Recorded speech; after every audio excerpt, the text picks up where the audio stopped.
Hi there, Chris here with another fresh tip for you all. In this video, we're going to continue our look at painting marble, and so this is part 4, and we're going to be using an airbrush. I'm going to use a Badger Patriot 105, spraying at around 20 psi, and we're going to use Emperor's Children from Citadel. It's just a regular variety. I just threw it into the brush and used just a bit of acrylic thinner just to thin it out ever so slightly. And as you can see here, we're just quickly laying down a quick layer. I allow that to dry and then apply a second layer, and so that's how it gets nice and strong looking like that. Next, we're going to use some titanium white. This is from Golden. This is an airbrush paintbrush type of paint. We're also going to use a Brillo pad or scouring pad, whatever brand name you're going by. But basically, with these little sheets, I kind of just tear them in half kind of thing, because they kind of come kind of thick. And so you kind of just tear it apart and take off like chunks that you need. And so you can get them to varying thicknesses. And so basically what we do is we use it as a stencil. I apply it down to the surface, and of course you can use two-sided tape or sticky tack or whatever you want to make sure it sticks down to the surface.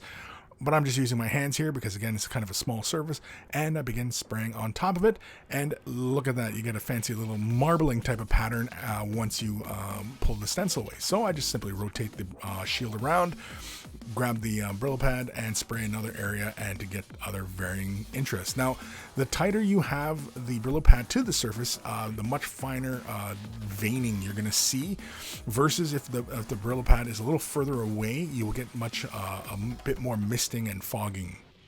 Voluptuous Pink from Contrast is next, and this is to create the little veins all over the surface. And so very quickly here, I'm just simply laying this in. You could also use something like Screamer Pink or what have you, but I used Contrast because it's already pre-thinned and it's what I want, and so it's really easy to whip it out. And you can see here you get varying thicknesses. I was a little bit heavy on the one line there, but that's okay because it keeps the kind of random appearance, and so it's really just not a huge issue. But once it's all said and done, here it is. This is a pink marble with the airbrush, really fast.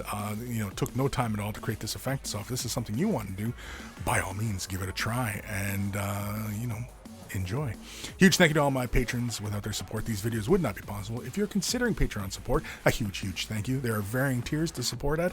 And of course, you also get early access to these tutorials. Take care of those brushes and they will take care of you.